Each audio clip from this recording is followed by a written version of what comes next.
మనుషులు door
general salute सलामी जस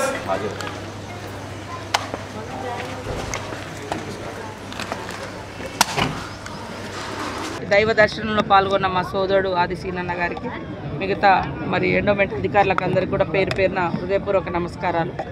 మొదటి నుంచి కూడా చిన్నతనం నుంచి కూడా మరి రాజరాజేశ్వర దేవునికి వచ్చి కుటుంబ సమేతంగా మొక్కులు చెల్లించుకోవడం అనేది మాకు ఆనవాయితీగా వస్తుంది. తెలంగాణ ప్రాంత ప్రజలందరూ కూడా ముఖ్యంగా మన వేములవాడ రాజన్నను మొక్కుకోవడము, మొక్కులు చెల్లించుకోవడము కుటుంబాల ఇలవేల్పులుగా భావిస్తూ ఉంటారు. అదేవిధంగా మాకు ముఖ్యంగా ఒక ఆదివాసీ కుటుంబం నుంచి వచ్చిన మాకు ఎప్పుడైనా కూడా జాతరకు ముందు మరి ఇక్కడ మొక్కులు చెల్లించుకోవడం అనేది మాకు ఆనవాయితీగా ఉంది. సమ్మక్క సారలమ్మకు వెళ్ళే ముందు జాతర నిర్వహణకు ముందు ఇక్కడ మా తల్లిదండ్రులు ప్రతి జాతరకు ముందు వచ్చి మొక్కుకుంటూ ఉంటారు. ఈ యొక్క నా దైవ దర్శనం కూడా మా తల్లిదండ్రులతోటి నా కుటుంబ సభ్యులతోటి మరి రేపు ఫిబ్రవరి 21 నుంచి కూడా మా సమ్మక్క మనందరి ఇష్టదైవం ఇలవేల్పులుగా ఉన్నటువంటి తల్లులు సమ్మక్క సారలమ్మ జాతర కూడా ఉంది కాబట్టి మరి జాతరకు ముందు ఇక్కడికి వచ్చి మొక్కుకోవడం అనేది ఆనవాయితీగా ఉన్నది. ఆ క్రమంలోనే ఈరోజు మేము ఇక్కడికి రావడం జరిగింది. అదేవిధంగా మనము తెలంగాణ ప్రభుత్వం మన రాష్ట్రము మన ప్రభుత్వము మన ఏర్పడితే చాలా బ్రహ్మాండంగా రాజరాజేశ్వర ఆలయము అభివృద్ధి చెందుతుంది అనుకున్నాము. కానీ మరి ఇక్కడి నుంచి ప్రాతినిధ్యం వహించినటువంటి గత ముఖ్యమంత్రి గారు కూడా పెద్దగా దృష్టి పెట్టినటువంటి అవకాశం లేదు. ఖచ్చితంగా మాది సీనన్న గారు చాలా రోజుల తర్వాత వారు ఎమ్మెల్యేగా అయినరు. వారు కూడా ప్రత్యేకంగా తపన పడుతున్నారు. నాకు అనేక సార్లు కూడా మా దృష్టికి తీసుకొచ్చారు. తొందరలోనే సీఎం రేవంత్ రెడ్డి గారి ఆధ్వర్యంలో మీటింగ్ ఏర్పాటు చేసి ఈ యొక్క టెంపుల్కి సంబంధించినటువంటి ఈ ప్రాంగణానికి సంబంధించినటువంటి అభివృద్ధి నిధులు, ఎందుకంటే మన పూర్వీకులు ఇచ్చినటువంటి గొప్ప విశ్వాసం కలిగినటువంటి దేవుడు మరి ఇక్కడ ఈ ప్రాంతంలో మనకు ఇటు రాజరాజేశ్వర ఆలయం మనం ఎక్కడెక్కడో పోవడం కాకుండా మన ప్రాంత ప్రజలు మన తాతలు ముత్తాతలు మొక్కుకుంటూ వచ్చినటువంటి గొప్ప దైవాన్ని మనం భవిష్యత్ తరాలకు కూడా అందించాల్సిన అవసరం ఉంది. ఖచ్చితంగా ఒక్కొక్క ప్రాంతంలో ఒక్కొక్క దేవుడు విశిష్టత ఉంటుంది. కానీ కొంతమంది ఏం చేస్తున్నారంటే ఈ దేవుణ్ణి మొక్కాలి, ఇదే చేయాలి, అట్లాంటిది కాదు కదా. ఇప్పుడు నేను పోతే ములుగు ప్రాంతంలో ప్రతి ఇంట్లో సమ్మక్క సారక్క ఉంటారు. ఇటు వస్తే ప్రతి ఇంట్లో ఉంటారు. రాష్ట్రం అంతా కూడా ఇక్కడ మొక్కుతారు, అటు వచ్చి మొక్కుతారు. కాబట్టి ఈ విధానాన్ని కొంతమంది ధ్వంసం చేసే ప్రయత్నం చేస్తున్నారు. అట్లా కాదు.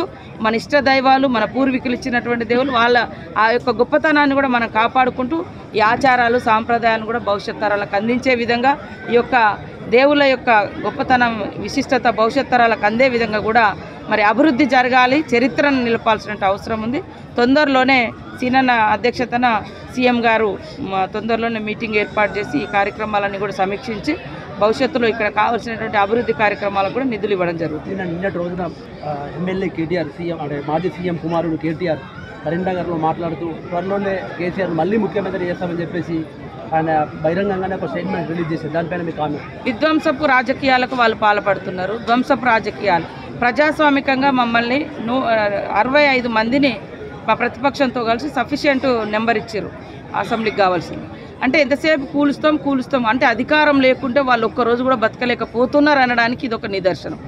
అంటే ముఖ్యమంత్రి గారు అధికారం ఉంటే తప్ప బయటికి ప్రజలకు అంటే గతంలో ఆయన కేసీఆర్ గారు ముఖ్యమంత్రిగా ఉంటే తప్ప బయటికి రాడు అనేది వాళ్ళు గత 9 సంవత్సరాలుగా గడిలలో నుండి పరిపాలించారు. ఇప్పుడు కూడా అధికారం లేదు కాబట్టి కనీసము అసెంబ్లీకి వచ్చి వారు ఎమ్మెల్యేగా కూడా ప్రమాణం చేయలేకపోతున్నారు. అంటే ప్రజాస్వామ్యాన్ని ఎడి తీసుకుపోతున్నారు. రాష్ట్ర ప్రజలు ఆలోచించాలి. అంటే అక్రమంగా దొడ్డదారులు ఏదో ముఖ్యమంత్రులు అవుతామని ప్రజలు ఇచ్చిన మ్యాండేట్ మాకు. దాన్ని అట్లా మాట్లాడడం అనేది కొద్దిగా మైండ్ ఉండాలి, మెదడు ఉండాలి వాళ్ళు. అంటే కాంగ్రెస్ పార్టీకి కేవలం సానుభూతి తప్ప మరి ఏం లేదు, వాళ్ళ అభివృద్ధి నుంచి మాత్రం ఓటేయలేదు, కొద్ది ఓట్ల శాతం తేడా ఉందని చెప్పేసి ఆయన పదే ఎక్కడికి వెళ్ళి అదే మాటలు చెప్తూ ఉంటారు. అదే అంటానా, వాళ్ళు 63 తోటే గెలిచారు కదా ఫస్ట్లో. 63 సీట్లే వాళ్ళకంటే 1 సీటుతో మేము 2 సీట్లతో మేము అదనంగా ఉన్నాం.